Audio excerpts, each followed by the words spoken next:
මුලින්ම මොනවා හරි වැස්ලින් හරි ෆේස් ඔයිල් හරි මොයිස්චරයිසර් එකක් අතේ ගහගන්න. ගාගෙන හොඳට ඇඟිලි තුඩු වල තවර ගන්න. එතකොට අපිට ලේසි මසාජ් එක කරගන්න.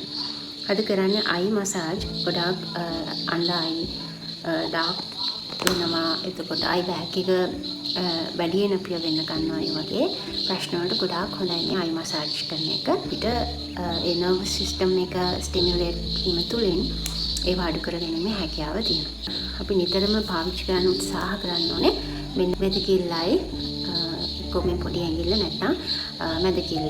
දබර කිල්ල ගොඩක් දුරට අවම වශයෙන් පාවිච්චි කරන්න.